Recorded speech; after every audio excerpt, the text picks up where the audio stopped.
Pessoal, hoje a gente está de novo com essa escritora fantástica que é a Verena Cavalcante. E dessa vez já tem aviso de spoiler aqui para a gente explorar alguns contos do livro aqui, Inventário de Predadores Domésticos, que é uma paulada. Nossa, eu devorei esse livro dentro do tempo que eu tinha disponível e, nossa, fiquei muito surpreso. Boa noite, Verena. Obrigado por aceitar esse convite novamente. Boa noite, Ale. Obrigada. Obrigada por me convidar de novo. Agora eu já sou cadeira cativa aqui no seu programa. Já daqui a pouco a pessoa tá cansada de ver minha cara. Ou eu acho que vai demorar, porque olha,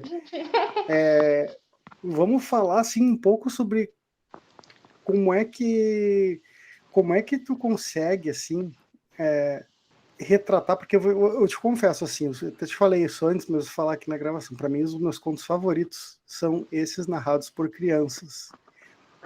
E eu queria entender como é que tu conseguiu trazer coisas tão perversas de uma forma tão inocente, que é narrada pelos olhos das crianças, que às vezes elas nem se dão conta, né? Que está acontecendo ali uma situação bem cruel, né? Eu não sei como eu consegui fazer, sabe? Mas eu posso te dizer o que eu pretendia. Quando eu comecei a escrever esses contos narrados por crianças, eu comecei a escrever porque eu estava sofrendo de uma fobia paralisante. Eu tinha muito medo de aranhas e isso estava atrapalhando a minha vida. Eu não estava dormindo, eu não estava comendo. Eu tinha alucinação com aranhas. Se eu ia colocar uma roupa, eu sentia uma cócega, eu achava que era porque tinha uma aranha na minha roupa. Se eu ia acender a luz, eu achava que ia cair uma aranha na minha mão. Então tudo me paralisava, tudo me deixava apavorada. E aí eu tava lendo sobre fobias. E aí eu na época, trabalhava numa editora que revisava, publicava livros acadêmicos e de psicanálise também. E aí eu tava lendo sobre traumas num livro de psicanálise e fobias, e aí dizia que geralmente a fobia é uma, uma representação de uma angústia, de uma situação traumática. Então você passa por uma situação traumática e você escolhe uma coisa que vai representar aquela situação e vai incorporar aquela angústia, né? E aí eu fiquei pensando de onde veio esse meu medo de aranhas, quando ele surgiu, como ele começou. E aí foi quando eu escrevi o segundo conto do livro Inventário de Predadores Domésticos, né? Foi o meu primeiro texto, em que eu narro o velório do meu avô, que faleceu quando eu tinha 6 anos de idade.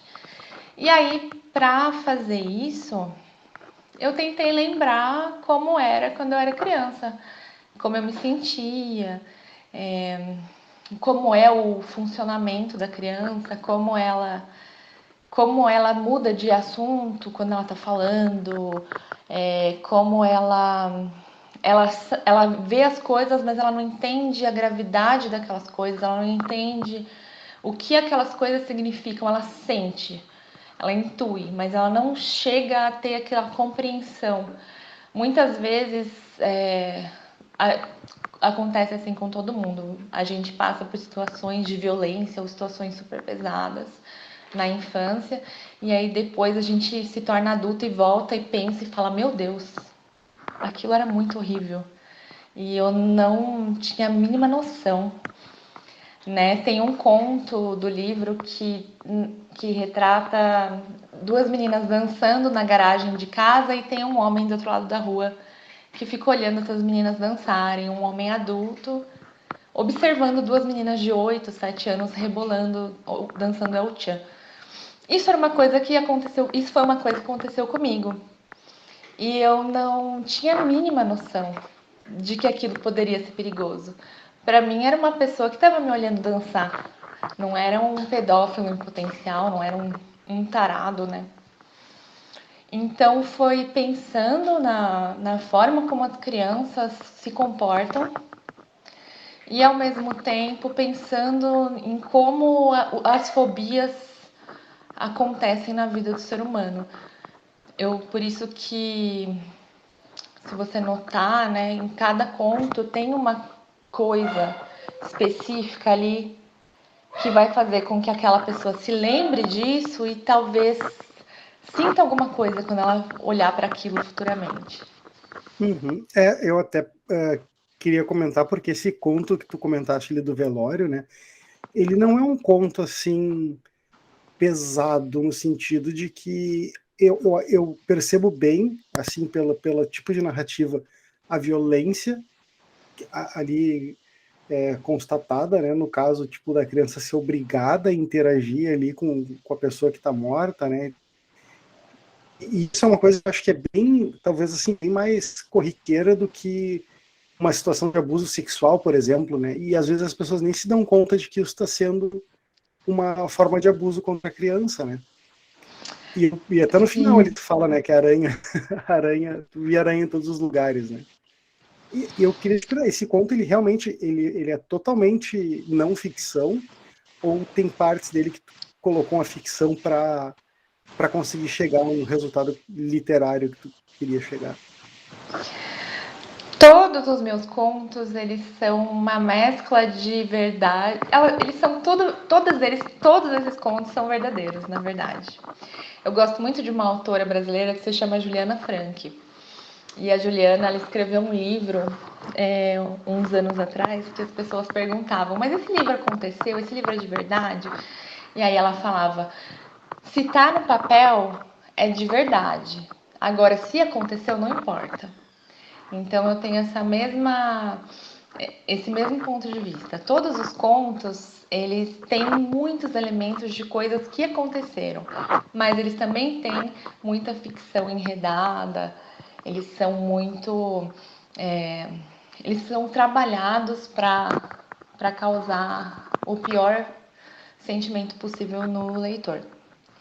Então, mas Não, todos eles são calcados em situações ou que rolaram comigo, ou com pessoas que eu conheço, minha família, notícias que eu li, e assim por diante. sim, eu tenho uns contos aqui que me marcaram bastante. Acho que um deles foi aquele da Kombi escolar, né? Acho que era uma Kombi no conto, não lembro se era uma Kombi ou se já era uma van, Eu do, uso o nome perua.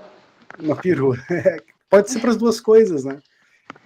E que aí ele leva a menina, encosta em algum lugar e abusa dela ali e tal, e aí depois ameaça ela, enfim. E ela acaba meio que aceitando, não é aceitando, se ela se intimida, né, com aquela ameaça, e isso também é uma coisa bem, que a gente vê, assim, bem corriqueira, né. Esse foi um conto que me marcou bastante, assim, e tiveram outros também, né, que eu acho que também são mais difíceis de, não vou dizer que é mais difícil de acontecer, mas de se chegar a público, né, como aquele outro conto do sequestro também, né, que a menina foi sequestrada e acabou se sentindo parte da família ali também, né. Sim, sim, é o Transmutação. É um dos meus contos favoritos do livro, porque ele foi escrito quando o inventário estava sendo composto. E aí, como tinha essas duas temáticas, né, no livro tem essas duas seções, que são os contos de criança e os contos mais insólitos, mais oníricos, fantásticos. Eu precisei pensar numa transição, uma coisa que se movesse ali, de um universo para o outro. E aí eu gostei muito de escrever esse conto, eu tenho um amor enorme por ele. Sim, eu até ia te comentar que eu achei ele bem. Eu vi um filme, mas eu tenho certeza que esse filme foi feito depois do teu conto. Eu vi um filme que me lembrou bastante. Ele é um filme, se eu não me engano, britânico, talvez, de uma menina que tá trabalhando no aeroporto, ali na parte de limpeza, e ela conhece uma outra. Não sei se você já viu, não me lembro o nome do filme, tá? Ela conhece uma outra menina, e a menina, enfim, faz uma trama ali que ela acaba perdendo o ônibus para casa. Ela diz: não, vai lá para minha casa e tal. E quando chega lá é mais ou menos essa situação. Que ela, essa menina que levou a outra para lá, na verdade, também era uma que foi sequestrada há muito tempo e acabou entrando ali para aquela rotina meio louca e querendo ser sempre a preferida ali, né? A escolhida entre as outras crianças que passavam por ali, né? Não conheço, não vi. Depois você lembra o nome, você me É, fala, porque ele, eu é, quero ele, ver. Ele com certeza é mais recente do que o Larvas. Até achei interessante que foi uma coisa que tu conseguiu pegar, não sei se se é um medo meio coletivo, assim, mas eu achei bem legal. Esse, claro, outro conto que tu tinha comentado era o Shopping também, e o final do Shopping eu achei aterrador, assim, porque na verdade não explica muito, né? Não mostra o que aconteceu, só mostra o que estava acontecendo, né? Então a gente não sabe se a menina sobreviveu, não sobreviveu, enfim. Mas Aí fica com o leitor, aí é o leitor que decide. fica a critério do leitor. E tem outros também que trazem uma temática mais social, né? Por exemplo, aquela do menino que... Aquele conto do menino que não queria ir para o tráfico, porque o pai dele enfim, né, dizia para ele que ele tinha que trabalhar, e no fim aconteceu o que aconteceu e tal. Talvez retrate bastante também o dia a dia, assim, de muitas pessoas, né? Então, quando eu comecei a escrever esses contos do ponto de vista das crianças, ele começou com essa ideia de trabalhar fobias. E aí depois eu decidi que eu ia tentar retratar uma criança de cada lugar do país. E aí tentar retratar crianças em diferentes situações sociais, né? Diferentes estilos de vida, até de épocas diferentes, né? Tem 2 contos das crianças mesmo que eles se passam em períodos mais antigos, que é o Macaúba e o Berço. Então, nesses momentos eu estudei as linguagens que eram utilizadas nessa época, nesses lugares que eu estava querendo retratar. O Berço, para mim, era uma menina de Minas Gerais, assim. Então, eu estudei bastante o vocabulário dos antigos de Minas e tudo mais. Foi um trabalho muito gostoso de fazer. Como é que tu te sentiu, assim, nos momentos que tu tinha que retratar essa violência mais explícita, assim? Assim, tipo, pegando a Verena, né, como mãe, como mulher, assim, tendo que retratar essas coisas que eu acho que foi muito bem retratado, eu acho que passaram a mensagem. Eu acho que era necessário ter, mas isso foi doído para te conseguir colocar isso em palavras? É sempre muito doído, muito, muito doloroso. Tudo que eu escrevo dói muito. É muito. Eu até falei na outra entrevista, eu tenho que me rasgar. Tenho que entrar no quarto escuro e ficar tipo, ai, por quê? E é difícil. O conto do shopping mesmo, eu escrevi ele quando a minha filha tinha. Acho que ela tinha menos de 2 anos. E aí eu não conseguia escrever no computador, porque eu tava cuidando dela. E aí eu tentei fazer ele no gravador de voz. E aí eu gravei ele. E aí depois eu percebi que eu gaguejava, gaguejava tanto quando eu tava gravando ele, que eu decidi aderir na escrita. Então a menina do texto, ela gagueja muito, ela repete muitas palavras, né? Porque o texto do shopping, ele me causou, assim, enjoo. Às vezes, quando eu tô escrevendo, eu sinto que a minha pressão até abaixa, assim, sabe?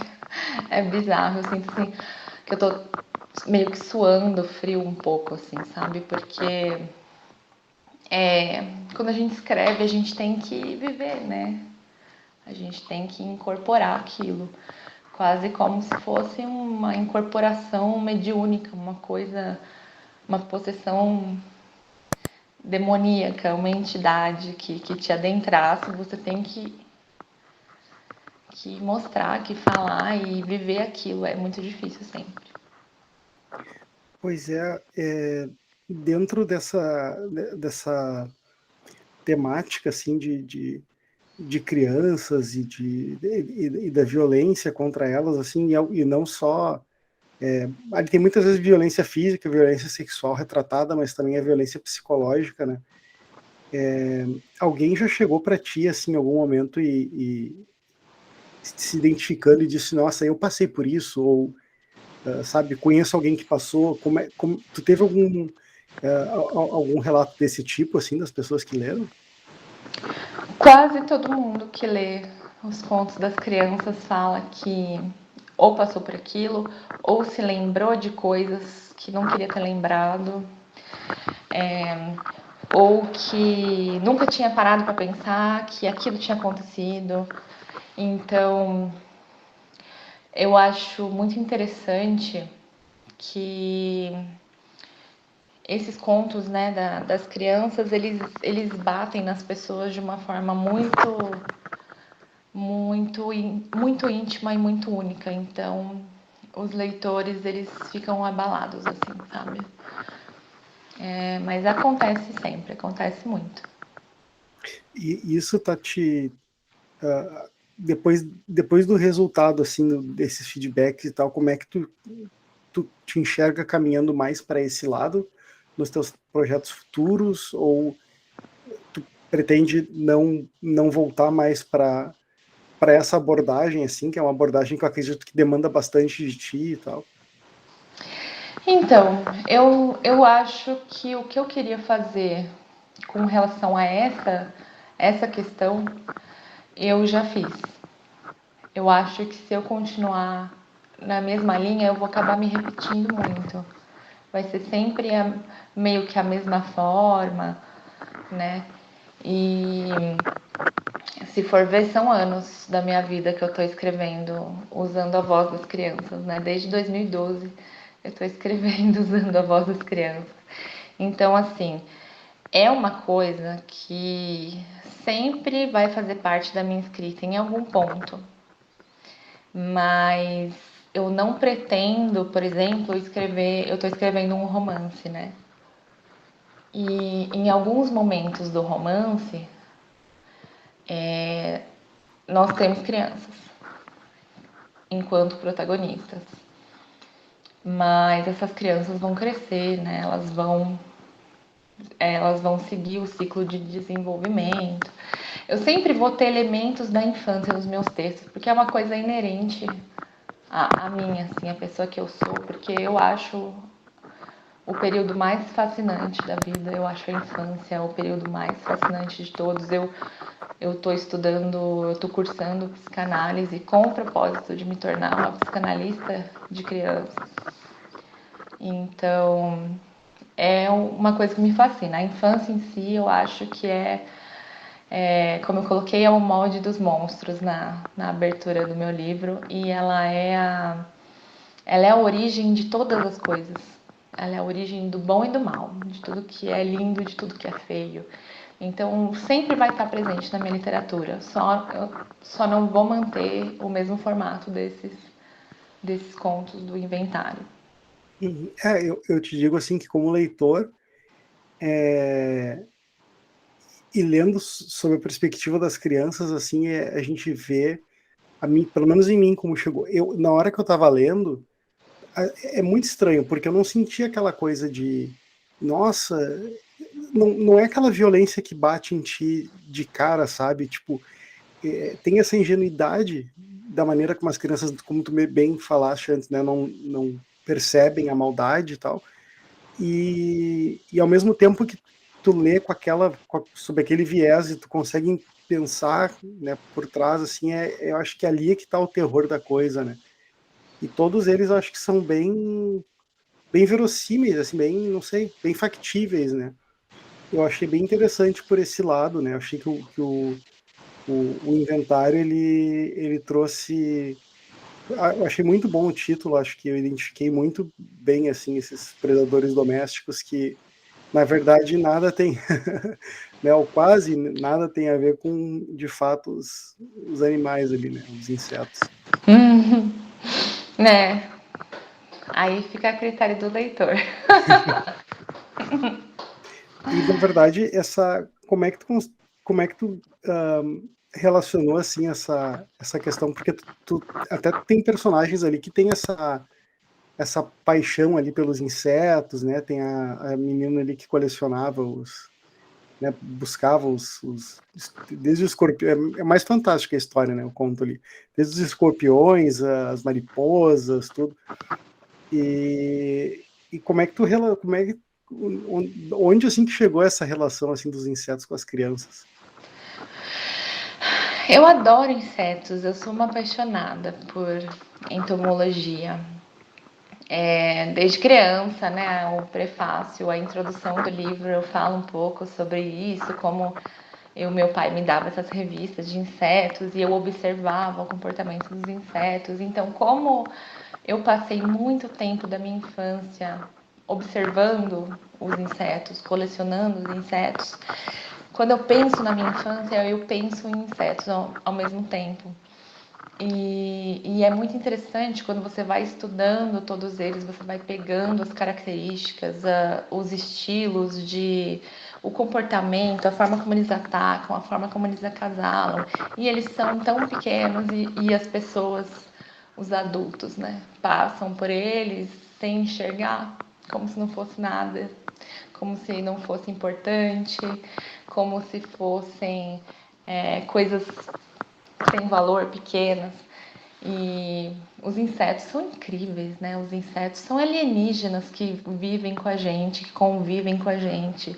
Eles são super complexos e super fortes e super resistentes. E assim, foi muito automático fazer essa ligação entre a infância e os insetos. Por uma questão pessoal mesmo. Uhum. Eles têm até uma estrutura social, né, às vezes que é impressionante, né? Sim, as formigas, né? É... Ah, eles são todos muito, muito fascinantes. A forma como as aranhas se comportam. Alguns tipos de Maria Fedida cuidam dos filhotes de outros insetos. É muito interessante. É uma coisa que, se eu, assim, eu gostaria de trabalhar com isso um dia, quem sabe? E, tipo, se a gente for pegar aquela questão que tu trouxe ali, né, que era a questão da aracnofobia que tu tinhas e tal, escrever esses contos te ajudou de alguma forma a lidar com isso? Rapaz, eu não tenho mais medo nenhum de aranha. Me Mas foi ajudou assim, demais. Então, começou com a escrita do conto, e aí depois que eu escrevi esse conto, eu comecei a fazer uma terapia de exposição comigo mesma. Eu mesma fazia essa terapia de exposição em que eu acordava de manhã, a primeira coisa que eu fazia era ver fotos de aranha. Aí eu abria o computador, via um monte de fotos de aranha, aí ficava o dia todo vendo fotos de aranha. Aí o fundo do meu celular era foto de aranha, e aí eu fiquei uma semana só vendo foto de aranha. Aí depois eu comecei a ver vídeo. Aí eu via os vídeos mais aterrorizantes, assim, delas atacando, delas trocando de pele. Aí eu comprei umas aranhas de brinquedo, e aí eu espalhava pela minha casa. E aí elas ficavam em todos os lugares da casa, em cima da mesa, nos cantinhos. Eu comprei umas teias de mentira, assim, naquela loja de fantasias, de festa, e aí eu coloquei nos quadros, nas janelas, e eu botava aquelas aranhas pretas de plástico. E aí foi que eu fui me dessensibilizando, e hoje eu tenho uma relação muito boa com aranhas. Inclusive tem uma que fica aqui no meu escritório, uma daquelas coloridonas, assim. Fica numa planta aqui, ela tá do meu lado nesse exato momento, e eu tô suavona. nossa. Não, eu ia te perguntar como é que tu definiu uma relação, que nem tu disse, ele é uma relação muito boa com as aranhas. Eu acho que essa já é a melhor definição. Sim, ela fica aqui mó de boas, ela é grandona. E eu nem. Claro, tem aquelas peludonas, super rápida, eu ainda tenho. Eu acho que a gente tem um medo instintivo até, atávico, assim, né? Uma coisa até dos nossos ancestrais, assim. Mas os outros tipos não me afetam mais. Mas, e deixa eu te perguntar, assim, porque muitos dos temas que tu traz aqui não é o tipo de coisa que a gente vai conversar, assim, não com essas palavras, talvez, de uma forma tão explícita entre amigos, entre parentes e tal. Quando tu terminou os contos, assim, ou quando tu foi mostrar esses contos para as pessoas próximas, como é que elas receberam isso? Assim, elas já esperavam isso de ti ou ficaram em choque, assim? Meus amigos já esperavam isso de mim, porque essas conversas aconteciam nas minhas rodas de amigos.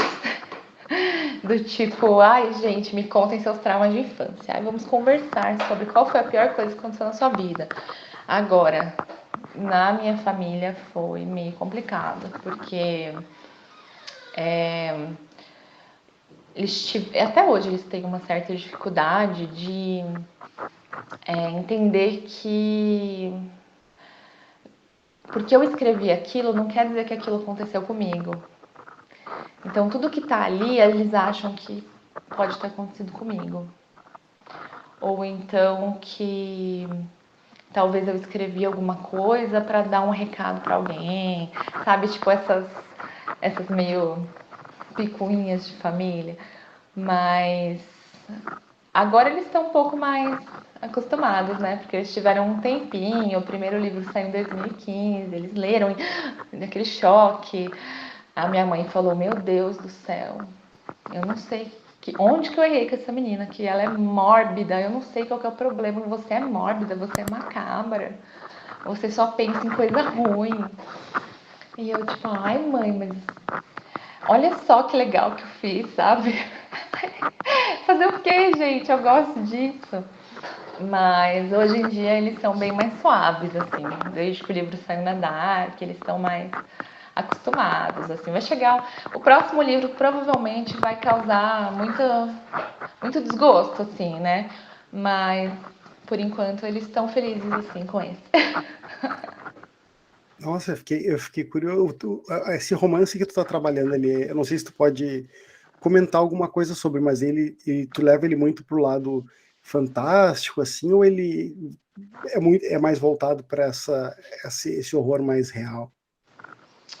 Cara, eu tô escrevendo ele ainda tá no começo, assim. Eu tenho umas 30 páginas só.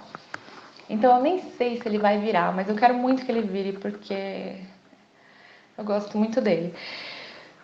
Então, ele vai ter as duas coisas. Ele vai ter esse lado fantástico e ele vai ter esse lado do real. E eles estão muito entremeados. Eu não sei se eu posso dar muitos detalhes, Não, mas. tranquilo. É mais Mas para ver o assim. que que tá vindo aí. É. Ele tem os dois. Vai ter assim. Vai ter bastante desse horror mais real, mais cru. E também vai ter muito do fantástico. Mas fica essa. Tem esse fantástico, mas fica essa possibilidade de o leitor pensar: será que é literal? Será que não? E eu ainda não decidi. Então vamos ver. Ainda tem chão ainda. Não, com certeza. Eu fiquei com uma dúvida se se tem algum conto que tu escreveu que tá no livro assim, ou não, né, que tu considera que seja que tu teve que tirar alguma coisa dele, que tu teve que podar um pouco para que ele fosse com um receio de que ele não de que ele tivesse muito pesado. Não, eu não meditei nada, não podei nada. Eu, assim, quando eu escrevo, eu não tenho medo de nada, sabe? Eu escrevo e pronto, eu falo tudo que eu quero. Aí depois eu fico pensando. Aí eu penso, meu Deus, e se as pessoas lerem e elas interpretarem que eu tô fazendo apologia, né? Não que eu tô retratando, mas que eu tô fazendo apologia, né? Hoje em dia a gente tem medo, a questão, né, do cancelamento tá aí, acontece muito. Então, às vezes, assim, eu fico pensando, e se algum dia alguém achar que tá rolando uma apologia, né, à violência, e sendo que jamais, é uma forma de retratar a realidade, né?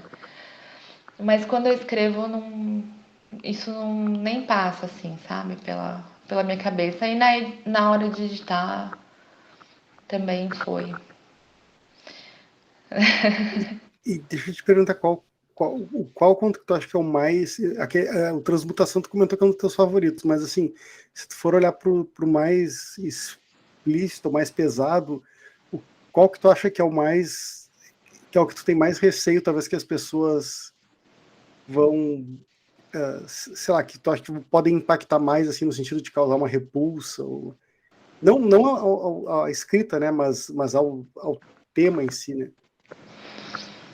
Eu acho que os textos que abordam o racismo, eles são muito fortes. Os textos que abordam violência sexual também são muito fortes. O Transmutação, ao meu ver, é muito forte, porque eu tinha um filme na minha cabeça muito violento e também doeu muito escrever. E o que eu... eu não vou falar. Mas o do tijolo, o do menino do tijolo, esse daí eu já recebi mensagem de uma pessoa falando que vomitou. Passou mal e vomitou. Então ele é um dos mais detestados, por assim dizer. As pessoas amam e detestam, porque é muito indigesto, né? É muito, como dizer, cruel. Ele foi um dos que me pegou bastante, até porque o choque mesmo vem no final, né? Mas uma coisa que eu fiquei curioso, fiquei imaginando, assim, né? Essas crianças aqui, eu fiquei bem curioso para saber, claro, as que sobreviveram, como será que elas cresceram, sabe? Que adultos elas se tornaram, né? Quando tu comentaste ali que a infância é molde, né? Tanto para o bem quanto para o mal, eu fiquei imaginando como será que esses fatos teriam impactado a vida delas. E já te ocorreu, tu já pensou sobre isso, assim, sobre o futuro dos personagens? Eu já cheguei a escrever alguns deles. É, é, mas assim, na adolescência, sabe? Eu ia fazer meio que uma trilogia. Mas aí essa ideia acabou se perdendo. Eu acho que talvez pode ser algo a se pensar, né? Porque sim, já pensei nisso. Eu fiquei bem curioso aqui. Nossa, não tenho palavras para descrever esse livro. É muito bom de ler, é muito fácil, assim, de ler, apesar de ser uma temática pesada. Eu acho que a maneira como tu aborda é fantástica, assim.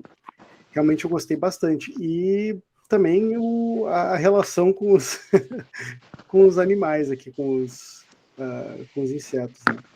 Eu achei Ai, bem que bom. legal. Ai, que legal. E realmente, o shopping, para mim, o shopping foi bem pesado, e esse da transmutação também foi bem pesado. E nossa, nem sei o que te dizer, eu acho que eu descobri uma nova forma de leitura, né? Eu não tinha consumido nenhum livro desse tipo antes, e eu achei que a maneira como eu trouxe foi, eu eu não consegui ver espaço assim para, nossa, eu senti falta disso ou daquilo, eu achei muito bom, muito Ai, que legal. legal. Se você gostou dos meus contos, saiu um livro pela editora Moinhos, da Maria Fernanda Ampoeiro. É uma equatoriana, chama Rinha de Galos. Todo mundo que lê Rinha de Galos fala: Meu Deus, os teus livros dialogam muito bem. Então eu te recomendo muito ler Rinha de Galos, da Maria Fernanda. Eu tô lendo outro livro dela agora, em espanhol, que é outro livro de contos dela. Mas ela também trata da infância, ela também trata dessas violências do cotidiano. Ela é maravilhosa. Não, com certeza eu vou buscar esse livro. E eu fiquei, de novo, assim, bem curioso, tanto para imaginar o futuro desses personagens, como também para entender por trás, assim, dos adultos que muitas vezes, claro, muitos contos a gente via ali que os adultos tinham uma perversão, uma maldade, e em outros, como o do velório, não parecia que tinha essa, pelo menos conscientemente, né, não parecia que ali que o pai estava cometendo uma violência, né, contra a filha. Mas eu fiquei bem curioso para entender também o lado desses adultos, assim, como será que por que eles se comportavam dessa forma? E também queria, isso daqui ficou, esse conto do velório foi bem marcante, assim, porque tu teve algum feedback desse tipo, assim, dentro da família, do tipo, nossa, eu não tinha ideia de que esse episódio tinha te impactado dessa forma, ou... Não, não, tem só um conto do livro que ele é 100% autobiográfico. E aí, esse conto que é 100% autobiográfico, a família sempre se menciona que chorou, que ficou abalada, que ficou muito triste, que é o Larva, que é o conto da menina que quer fugir com o circo e tem um besouro de estimação e o tio dela fica doente. Esse é o conto totalmente autobiográfico do livro. Então, minha família toda, quando lê esse conto, fica muito abalada, né? Todos os outros contos são misturas, né, de ficção com coisas que aconteceram ou não são sobre ninguém conhecido, né? São sobre notícias e tudo mais. Mas esse especificamente, que eles reconhecem, né, tem esse impacto bem depressivo, assim, na família, bem melancólico. Bacana, legal ver ver o feedback, conversar um pouco sobre esses contos. Eu achei, de novo, assim, fora de série. E eu vou ler esse livro, Rinha de Galos. Eu tô curioso para saber sobre o teu romance também quando for sair. Claro que acho que esse vai demorar ainda, né? É, eu acho que vai demorar um tempinho ainda. Mas, enquanto você não lê o Rinha de Galos, tem tanto livro massa, sabe? Brasileiro mesmo, né? Tem o César Bravo, tem a Paula Febre que você já entrevistou, o Marco de Castro, o Márcio Benjamin, não sei se você já leu o Márcio Benjamin, mas para quem curtiu, assim, essa segunda sessão do meu livro, que tem esses contos mais insólitos, mais voltados para um folclórico, o Márcio Benjamin, ele é o mestre do folclore, dos ditos, dos causos populares, né? Maravilhoso, as obras dele são maravilhosas. Nessa questão da brutalidade, eu vi que você entrevistou o Roberto Denzer, né? Uhum. Mas para quem gosta dessa questão dessa violência, né? O pior do ser humano, o Roberto Denzer com Colapso, com o Para Elisa, que é um outro livro dele, muito porrada, assim. Tem muita gente fazendo um horror, assim, de qualidade no país. E a Irka Barrios, não sei se você conhece também. Nossa, maravilhosa. A Mia Sardini. Tem tanta gente assim. A própria Cláudia Lemes, que você entrevistou. Então, nossa, eu tô com a minha fila aqui, tô terminando aqui Ai, anotando. eu tô terminando de ler um livro do Francis, o Francis Cruel, que é daqui do Rio Grande do Sul. Sei quem Também é. é um livro de contos dele, é fantástico, é muito bom de ler também. Olha Eu só. achei muito alguns contos, assim, a maneira como ele retrata, claro, não a mesma temática, mas a maneira como ele consegue botar de uma forma digerível, eu achei muito similar com a maneira que tu escreve assim, algumas coisas, eu gostei bastante. Ai, que E legal. eu tô com o livro da Mia, que eu baixei aqui também, o Quarto 502, para ler. Pô, que legal. Olha Então, só. e tem o Marco de Castro, tem a Paula Feb. O César, que daí você já. O César você já gabaritou, já leu O todos César do eu já li, César. Agora a gente tá só esperando as séries do Netflix do César. Pô, nossa. Netflix. O, Vamos lá, Netflix, com essas séries é, VHS, DVD. Nossa, VHS e DVD tem que ter, é um mundo à parte. Eu me lembro que quando eu li o VHS, e foi bem antes, depois em seguida eu li o DVD e eu mandei uma mensagem pro César, assim, eu não tinha pretensão nenhuma de canal nem nada, mandei uma mensagem para ele no Twitter, se não me engano. Esse cara, pelo amor de Deus, tem uma forma de ilustrar, porque eu me perco nos nomes das pessoas, é muita gente, né? O É universo é que muito o, grande. é que o César ele cria, né, um universo que nem o Stephen King com o Castle Rock lá do Maine, né? Ele bota todos aqueles personagens, lugares da cidade. Então a gente precisa do mapa, a gente precisa das árvores genealógicas, a gente precisa de tudo. É bom demais. Eu sou apaixonada pelos livros dele. É, mas aí também É que já que você tá anotando, né, aí as dicas, Ah, já tem várias aqui. eu assim, além desses autores brasileiros maravilhosos, né, tem o Bruno Ribeiro também, que é uma pancada. Não sei se você já chegou a ler o livro do Tô com o Porco de livro Rato. aqui, mas eu não consegui ler ainda. Você vai amar também. Você vai amar todos, né? Porque, meu, é assim, é uma qualidade absurda. É tudo. Eu dei 5 estrelas de coração para todos, assim, porque são meus favoritos, assim. É inacreditável, é sensacional. Sabe que Mas eu, aí, fala. não, eu só ia te comentar, porque eu sempre fui muito fã, muito mais fã do cinema, não mais fã, mas eu consumia muito mais o cinema de horror do que a literatura. Porque, até por uma questão de tempo ali, o filme tu senta ali, vê e tal, e né, ele te traz, é mais rápido. Mas eu ultimamente, assim, eu inverti, porque a qualidade da literatura tá assim, não tem comparação com os filmes que a gente está vendo aí sair agora, né?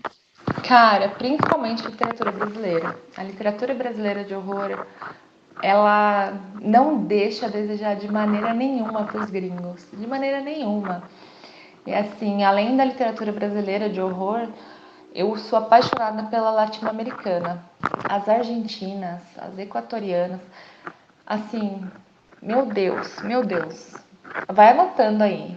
Fernanda Melchor, Temporada de Furacões, Terra Fresca na Sua Tumba, da Giovanna Ribeiro, todos os livros da Mariana Henrique, todos os livros da Samantha Schweblin, Mônica Correda, Alejandra Ajeftanovich. Enfim, é muita gente fazendo muita coisa boa, sabe? E América Latina, pra falar de horror, ó, não tem pra ninguém. A gente é melhor que os americanos. Não, com certeza. Desculpa falar. Não, eu não tenho dúvidas. Realmente eu não tenho dúvidas. Tanto que os livros, realmente a literatura brasileira tem, para mim, é o que eu mais tenho lido, assim. Eu tenho vários livros aqui também de autores estrangeiros estrangeiros que eu digo norte-americanos, que eu tô botando em segunda, tá indo para, mas sabe como é que é, né? Com essa rotina, a gente trabalha com filho e tal, é bem complicado da gente conseguir até começar e finalizar um livro, então esse aqui eu li em tempo recorde, assim, dentro do tempo que eu tinha disponível. Ai, que legal. Mas eu fiquei feliz de você falar que foi tranquilo, assim, que, tipo, que você conseguiu ler. Tem gente que demora muito, sabe? Que fala que fica com ressaca, que lê um conto e aí precisa de um tempo, aí lê outro conto. E aí tem gente que nem você que vai ler tudo. Eu acho isso muito legal, esse retorno, assim, de como funciona. É porque eu não tenho essa, eu sempre consumi bastante coisa também de horror, assim, mas eu sempre busquei conhecer tudo, assim, né? O que tem de mais, que nem o Marco de Castro fala, que tem mais de perturbador. Eu quero ver o que é o mais perturbador que existe aqui. E aí eu também, com isso começou na época que para mim aquilo ali era o mais perturbador, que era o Faces da Morte, quando eu era adolescente. Eu comecei Ou, consumindo aquilo e aí rapaz, eu nunca vi, porque eu tinha tanto medo de ver que eu nunca vi. então aí depois a gente viu que era tudo fake. Aí tem uns bem mais, tem uns asiáticos, umas versões asiáticas que são realmente de verdade, que são bem mais tensos assim. E aí eu comecei a consumir isso e para mim meio como tu falasse essa coisa da exposição, né? Eu tinha medo e daí eu fiz essa terapia de me expor ali, aí eu me desensibilizei também. Então hoje eu leio e aí depois eu fico pensando e aí essa sensibilidade ela vem depois, assim. Muitas Uhum. vezes não vem na hora da leitura, né? Na hora eu tô entendendo como é a história, né? É, então, a literatura ela precisa ser digerida, né? O filme ele é instantâneo, o impacto é na hora, né? Ele vai, bate em você e você, opa, mas a literatura você precisa desse momento, assim. Pois é, e agora estamos aí agora com uma lista já cheia Gigante. aqui de dicas, né? Quero ver eu conseguir ler tudo. Vai demorar até eu conseguir ler e aí, de repente tentar conversar com os autores e vai levar tempo. Não, mas aí você já tem material para o canal todo já. Você vai pegando todos os autores de horror brasileiro que são bons, você vai fazendo semanas e semanas e semanas. Isso é massa. Não, bacana, sim, mas obrigado, Verena. Eu gostei bastante de ter esse segundo papo contigo. Eu achei que foi legal assim entender um pouco mais por trás desses contos, que foram me pegaram bastante, sim. Eu não esperava, na verdade, né? Assim, quer dizer, eu esperava porque eu sabia que você tinha me falado, mas eu não esperava dentro de um universo assim normal de encontrar contos assim tão originais e ainda assim tão que refletem tanto uma realidade que está aí no dia a dia, né, das pessoas. Ah, obrigada, meu. Feliz. E estamos aí quando quiser também aparecer no canal, aí tá, Não, tá. vou vir aqui toda semana. Não, tá bem bacana. Se quiser agora, de repente, a gente marcar uns papos para falar sobre essa literatura latino-americana, eu fiquei bem curioso, acho que dá, isso aí tá aí horas de conversa. Nossa, vamos. Porque se tem uma coisa que eu gosto de falar, é de literatura latino-americana de horror. Eu tô bem Rapaz, curioso para eu saber fico mais sobre aqui isso. Eu até acho que amanhã. eu acho que eu vou conseguir absorver mais conversando contigo do que vai ser mais rápido do que se eu for ler toda essa lista aí. Não, me chama que eu venho. Me chama que eu venho, quantas vezes você quiser. Então tá, Verena, muito obrigado pela tua presença. E, nossa, parabéns novamente pelo livro. Agora eu já li, já posso dizer com propriedade que realmente ele entrega tudo aquilo que foi prometido. Ah, meu Deus. Obrigada. Então tá, valeu, Obrigada Verena. mesmo. Obrigadão. Obrigada, obrigada, viu? Até Muito mais. Tchau, sucesso tchau. pro canal. Obrigado. Igualmente. Tchau. Obrigada. Tchau, tchau.